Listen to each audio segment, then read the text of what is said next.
நண்பர்களுக்கு வணக்கம். நான் எட்டி எப்ப சோழன். எட்டி டாக்ஸுக்கு உங்களை அன்புடன் வரவேற்கின்றேன். மறக்காம நம்ம சேனலை சப்ஸ்கிரைப் பண்ணிக்கிட்டு சப்போர்ட் பண்ணுங்க. இன்னைக்கு என்ன செய்தி பார்க்க போறோம்னு கேட்டீங்கன்னா, அவசரமாக இந்தியா வரும் உக்ரைன் அதிபர் ஜெலன்ஸ்கி. மோடியினுடைய திட்டம் என்ன? உற்று நோக்கும் உலகம். ஜெலன்ஸ்கி அவர்கள் இந்தியாவுக்கு ஏன் வராரு அப்படின்றதையும் நான் சொல்ல போறேன். அதையெல்லாம் தாண்டி உக்ரைனுக்கும் ரஷ்யாவுக்கும் இடையில் அமைதி பேச்சுவார்த்தையானது நடந்தது. ஆனால் இப்போ அந்த அமைதி பேச்சுவார்த்தையானது நின்று போச்சு. ஏன் நின்னது? ரஷ்யா தரப்பிலிருந்து சில கருத்துக்கள் தெரிவித்திருக்கிறாங்க. அதையெல்லாம் விரிவாக பார்க்கலாம். அதை தாண்டி இந்தியா ஏன் தொடர்ந்து ரஷ்யா கிட்டே எண்ணெய் வாங்குறாங்க தெரியுமா உங்களுக்கு? அமெரிக்காவுக்கான இந்திய தூதர் வினய்குமார் அவர்கள் விளக்கம் அளித்திருக்கின்றார். இனிமேலாவது அமெரிக்கா திருந்தணும் அப்படின்னு சொல்லிட்டு நாம் எதிர்பார்க்கின்றோம். ஏன்னா உள்ளதை உள்ளபடி அப்படியே போட்டு உடைச்சிருக்கிறாரு. இதற்கு மேலே அமெரிக்காவுக்கு புரியலன்னா புரிய வைப்பதற்கு ஆண்டவன் தான் வரணும். சரி, எல்லாவற்றையும் விரிவாக பார்க்கலாமா? ரஷ்யா திடீர்னு நாங்கள் அமைதி பேச்சுவார்த்தைக்கு வரலப்பா அப்படின்னு சொல்லிட்டாங்க. உடனடியாக ட்ரம்ப் அவர்களும் ஏப்பா இந்த உக்ரைனையும் இந்த ரஷ்யாவையும் அமைதி பேச்சுவார்த்தைக்கு அழைத்து வருவது என்பது கடினமாக இருக்குதுயா. அவங்க வினிகரும் தண்ணியும் போல் விலகி நிற்கிறாங்கய்யா. நான் என்னையா பண்ண முடியும் அப்படின்னு ட்ரம்ப் அவர்களை பொறுத்த வரைக்கும் அமைதி பேச்சுவார்த்தையை முன்னெடுக்காமல் சிறிது காலம் ஆவையா அப்படின்னு கைவிட்டு விட்டார். ஆனால் ஜெலன்ஸ்கி அவர்களை பொறுத்த வரைக்கும் ரஷ்யா கிட்ட பேசி அமைதி பேச்சுவார்த்தையை உண்டு பண்ணி உக்ரைனுடைய எல்லா பகுதியும் ரஷ்யா பிடிக்காத அளவுக்கு தடுத்து நிறுத்தணும் என்பதற்காக தானே முன் நம்முடைய ஜெலன்ஸ்கி அவர்கள் ரஷ்ய அதிபரிடம் பேசணும் என்று முயற்சி பண்ணுறாரு. ஆனால் அந்த சந்திப்புக்கு யாரும் உதவ மாட்டுறாங்க. நம்ம மோடி அவர்களாவது உதவுவார் என்பதற்காக தான் அவர் இந்தியா நோக்கி ஓடி வருகின்றார் என்று நான் நினைக்கிறேங்க. ஆனால் நம்ம இந்தியாவை பொறுத்த வரைக்கும் 2 நாட்டு விஷயத்தில் மத்தியசமே பண்ண மாட்டாங்க.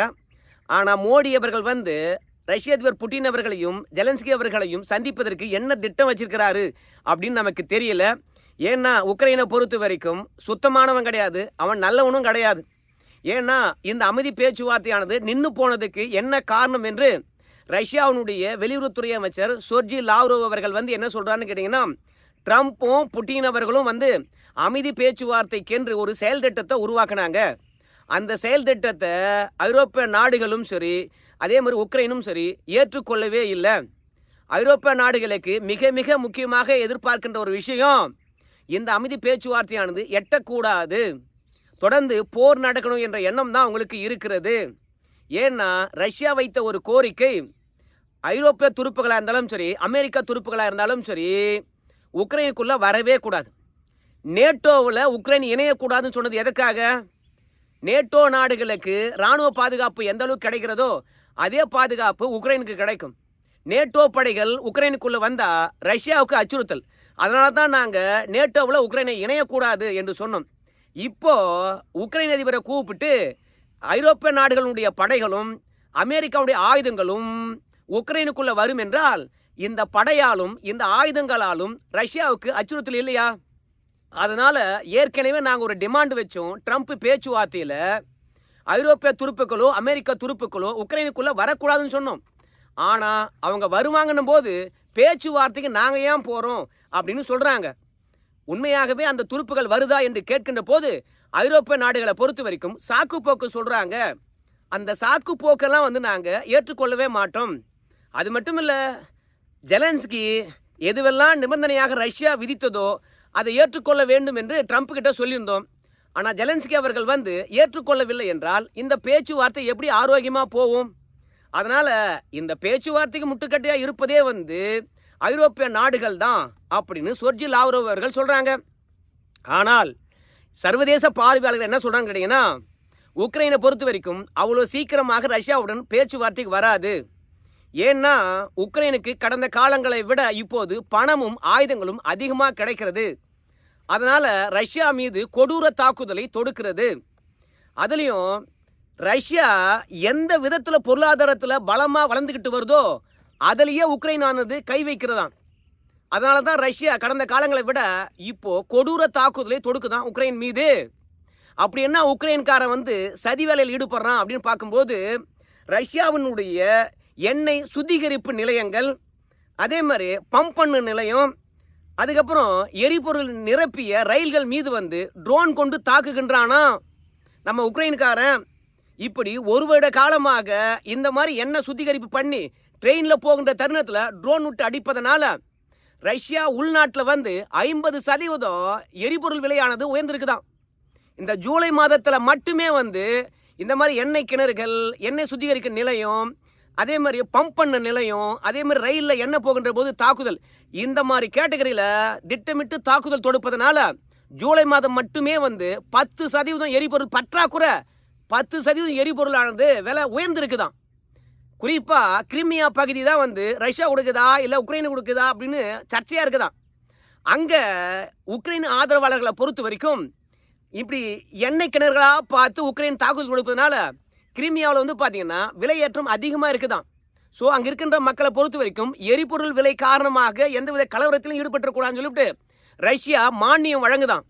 அப்படி கிரிமியாவில் எண்ணெய் பொருட்களுக்காக, குறிப்பாக எரிபொருளுக்காக மானியம் வழங்கினாலும் உக்ரைன் ஆதரவாளர்களை பொறுத்த வரைக்கும் ரஷ்யாவில் எந்த அளவுக்கு எரிபொருள் விலை குறைவாக இருக்குதோ அந்த அளவுக்கு கிரிமியாவில் இல்லை அப்படின்னு சொல்லிட்டு கலவரத்தை தூண்டுகின்றார்களாம். ஸோ இப்படி கலவரம் ஏற்படுவதற்கும் விலை ஏற்றத்துக்கும் காரணம் உக்ரைன் தானா.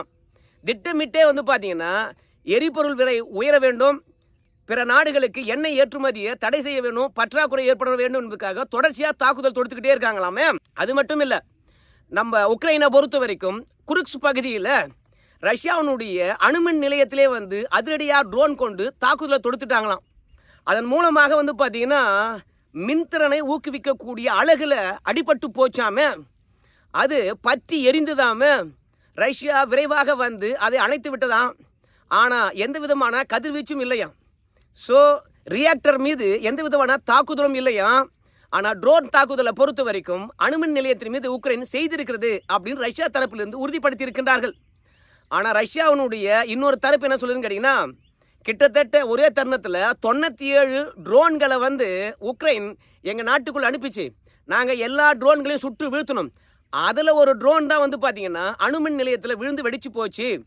ஸோ இப்படி சுட்டு வீழ்த்துகின்ற பொழுது ஒரு விபத்து ஏற்பட்டு போச்சு அப்படின்னு சொன்னாங்களாம். சர்வதேச அணுக்கழகமானது என்னடா ரஷ்யாவில் அணுமின் நிலையத்தில் தாக்குதலா, கதிர்வீச்சு வந்திருக்குதா அப்படின்னு சொல்லிட்டு பார்க்கலாம் என்று தேடி பார்க்கின்ற போது உண்மையாகவே உக்ரைனானது அணுமின் நிலையத்தில் தாக்குதல் தொடுத்ததா, இல்லை உக்ரைன் மீது பழி போடணும் என்பதற்காக ரஷ்யா இந்த மாதிரி சதி வேலை செய்யுதா அப்படின்னு நம்மளால் தெளிவாக தாக்குதல் தொடுத்ததையோ இல்லை தாக்குதலால் ஏற்பட்ட பாதிப்புகளையோ நம்மளால் உறுதிப்படுத்த முடியல அப்படின்னு சர்வதேச அணுசக்தி கழகமானது பதில் சொல்லி இருக்குதுங்க. எது எப்படி இருந்தாலும் சரி, ஐக்கிய அரபு அமீரகமானது டே எப்பா தொடர்ந்து சண்டை போட்டுக்கிறீங்க இல்லைன்னு சொல்லலை. ஒரு நல்லெண்ண அடிப்படையில் வந்து உக்ரைனில் இருக்கக்கூடிய போர் கைதிகளும் ரஷ்யாவில் இருக்கின்ற போர் கைதிகளும் பரஸ்பரம் 2 பேரும் வந்து பார்த்தீங்கன்னா பரிமாற்றம் செய்து கொள்ளுங்கள் அப்படின்னு வந்து நம்முடைய ஐக்கிய அரபு அமீரகமானது ரஷ்யாவுக்கும் உக்ரைனுக்கும் மத்தியசம் பண்ணுகின்ற போது போர் கைதிகளை வந்து 2 பேரும் பரிமாற்றம் செய்து கொண்டார்களாம். ரஷ்யாவுடைய போர் கைதிகள் உக்ரைன்லேருந்து வந்துட்டாங்க. அவங்க பெலாரஸில் வந்து பார்த்தீங்கன்னா மனநல மருத்துவம் பார்த்துக்கிட்டு இருக்காங்களாம். ஏன்னா உக்ரைனை பொறுத்த வரைக்கும் வீரர்களை பிடிச்சா அவங்க உடலில் ஏதாவது ரகசியமான சிப்பு பொருத்திட்டாங்கன்னா என்ன பண்ணுறது? அதனால் சோதனைக்காகவும் அவங்க உக்ரைனுக்குள்ளே போனதுனால பிரெயின் வாஷ் ஏதாவது பண்ணியிருப்பான் உக்ரைன்காரன். அப்படி ஏதாவது பிரெயின் வாஷ் பண்ணியிருக்கானா அப்படி எல்லாம் அறிந்து கொள்வதற்காக மனநல மருத்துவமனையில் பெலாரஸில் வந்து பார்த்தீங்கன்னா ரஷ்ய வீரர்களை, உக்ரைன் ஒப்படைத்த ரஷ்ய வீரர்களை அங்கே மருத்துவம் பார்ப்பதற்காக அனுமதிக்கப்பட்டிருக்கின்றார்களாம். இதெல்லாம் வந்து உக்ரைனானது ரஷ்யாவுக்கு தருகின்ற குடைச்சலும் கைதிகள் பரிமாற்றமும். அது மட்டும் கிடையாது, ஜெலன்ஸ்கி ட்ரம்ப் கைவிட்டதுனால, புட்டின் அவர்கள் சந்திக்க மறுத்ததுனால போரை எப்படியாவது நிறுத்த வேண்டும், பகுதிகளை தொடர்ச்சியாக பிடிச்சிக்கிட்டே வருது அப்படின்றதுனால நம்ம இந்திய பிரதமர் சொன்னால் கேட்பார் அப்படின்ற நம்பிக்கையினால்தான் அவர் இந்தியாவுக்கு வருவதாக தெரிகிறது.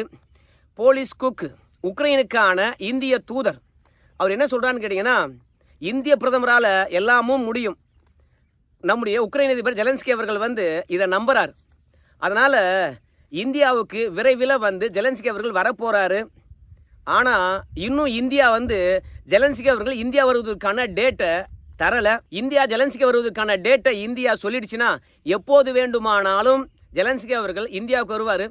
கூடிய விரைவில் இந்தியா வந்து பார்த்தீங்கன்னா ஜெலன்ஸ்கி அவர்கள் இந்தியா வருவதற்கான அனுமதியை வழங்கும் என்று எதிர்பார்க்கின்றோம். தேதியை உறுதிப்படுத்துவாங்க அப்படின்னு இந்தியாவுக்கான உக்ரைன் தூதர் போலிஸ் குக் அவர்கள் வந்து பார்த்தீங்கன்னா கருத்து தெரிவித்திருக்கின்றார். ரஷ்யா இப்போ தான் நமக்கு 5% குருடாயில் விலையை குறைச்சி எவ்வளோ வேண்டுமானால் நீங்கள் எடுத்துகிட்டு போங்க அப்படின்னு சொல்லிவிட்டு அமெரிக்காவை நம்பியிருக்க வேண்டாம். அமெரிக்காவுடைய வரி உயர்வு காரணமாக நீங்கள் பாதிப்படைகின்றீர்கள், நாங்கள் உங்கள் மார்க்கெட்டை திறந்து விட்றோம் அப்படின்னு சொல்லியிருக்கிற இந்த தருணத்தில் ஜெலன்ஸ்கி அவர்கள் நம்ம நாட்டுக்கு வர்றது நல்லதா கெட்டதான்னு தெரியல. ஆனால் நம்ம நாடு எந்த நாட்டுக்கும் சப்போர்ட் பண்ணாது, எந்த நாட்டுக்கும் எதிராக இருக்காது. அதனால் ஜெலன்ஸ்கி அவர்கள் நம்ம பிரதமரை ஏனோ சந்திக்க வேண்டும்னு நினைக்கிறாங்க. மோடி அவர்கள் என்ன திட்டம் வச்சுருப்பார்? உலக நாடுகள் நாம் யோசிக்கிற மாதிரி தான் யோசித்து கொண்டிருக்கின்றார்கள். அது மட்டும் இல்லை, அமெரிக்காவோட வரி விதிப்பானது விழாக்கிழமை நடைமுறைக்கு வருதா? 27ஆம் தேதி இல்லை, புதன்கிழமை நடைமுறைக்கு வருது. ஸோ 27ஆம் தேதி இன்னும் கூடுதலான 25% வரி விதிப்பானது அமுலுக்கு வரப்போகுது. இந்த தருணத்தில் நம்முடைய அமெரிக்காவுக்கான தூதர் வினய்குமார் அவர்கள் வந்து ஒரு விளக்கம் அளித்திருக்கின்றார். இந்தியாவினுடைய எண்ணெய் வாங்குகின்ற கொள்கை என்னன்னு கேட்டிங்கன்னா, தொடர்ச்சியாக எங்கே விலை குறைவாக எண்ணெய் கிடைக்குதோ அங்கே தான் நாங்கள் வாங்குவோம். ஒரு இடத்துல தொடர்ச்சியாக விலை குறைவாக கிடைக்குதுன்னா தொடர்ச்சியாக அங்கேயே வாங்குவோம். அதனால தான் ரஷ்யா கிட்ட நாங்கள் வாங்குகிறோம். நட்பு நாடுகள் என்பதனால நாங்கள் ஒன்றும் ரஷ்யா கிட்ட தொடர்ந்து வாங்கலைங்க. ஏன்னா ரஷ்யா உக்ரைன் போர் நடைபெறுவதற்கு முன்பாக நாங்கள் ரஷ்யா நட்பு நாடாகவே இருந்தாலும் அதிகப்படியான எண்ணெய் உற்பத்தி செஞ்சாலும் உக்ரைன் ரஷ்யா போர் தொடங்குவதற்கு முன்பாக 0.2% எண்ணெய்கள் தானே வாங்கணும். இன்றைக்கி வாங்குற மாதிரியாக அன்றைக்கி வாங்கியிருந்தோம். அன்றைக்கி மத்திய ஆசிய பகுதியிலலாம் வாங்கணும். இன்றைக்கி ரஷ்யாவை பொறுத்த வரைக்கும் எங்களுக்கு 10% மேலாக எண்ணெய் வாங்குவதில் விலை குறைப்பை செய்யுது. அதனால் நாங்கள் வந்து அந்த இடத்துல தொடர்ச்சியாக எண்ணெய் வாங்கிட்டு இருக்கோம். இது தாங்க நிஜ காரணம். அது மட்டும் இல்லை, எங்கள் நாட்டில் 145 மில்லியன் மக்கள் இருக்கிறாங்க. அத்தனை பேருக்குமே வந்து நாங்கள் எண்ணெயை உறுதி செய்யணும். ஸோ எரிபொருள் உறுதி செய்யவில்லை என்றால் நாங்கள் திண்டாடிடும். எங்கள் நாட்டில் எரிபொருள் விலையும் உயரக்கூடாது, அதனால் பற்றாக்குறையும் ஏற்படக்கூடாது அப்படின்னு சொல்லிட்டு எண்ணெய் வாங்கிறதுக்கு காரணம் முழுக்க விலை குறைப்பு தான் அப்படின்றத அமெரிக்காவுக்கான நம்முடைய இந்திய தூதர் வினய்குமார் அவர்கள் அமெரிக்காவுக்கு விளக்கியிருக்கிறாரு. அது மட்டும் இல்லை, ஏப்பா ஏற்கனவே ஒரு 25% வரியை போட்டு அமெரிக்கா இன்னும் கூடுதலாக 25% வரியை போட போகிற. ஆனால் இந்த 2 வரியும் நீக்கு. ஏன்னா நாளைக்கு சீனாவை எதிர்கொள்ள வேண்டும் என்றால் இந்தியாவான எங்களுடைய தயவு தான் வேண்டும். அது மட்டும் இல்லைன்னு வச்சுக்கலாம், சீனாவை நீ எதிர்கொள்ளவே முடியாது. இப்படி நம்ம ட்ரம்ப்பினுடைய நெருங்கிய நண்பரும் அந்த கட்சியினுடைய முக்கிய எம்பியுமான ஐநாவுக்கான தூதராக இருந்தவரும் நிக்கி ஹாலே அவர்கள் வந்து தெளிவாக சொல்லிவிட்டார். ஆனால் நிக்கி ஹாலே அவர்களை வந்து பார்த்தீங்கன்னா அமெரிக்காவில் கலாச்சி தள்ளுறாங்க. ஏன் கலாச்சி தள்ளுறாங்க அப்படின்னு பார்க்கும்போது, நிக்கி ஹாலே அவர்களை பொறுத்த வரைக்கும் இந்தியா வம்சாவளியை சார்ந்தவங்களாம் அவங்க பெற்றோர். அதனால் இந்தியாவுக்கு ஆதரவாக நிக்கி ஹாலே பேசுகிறாரு.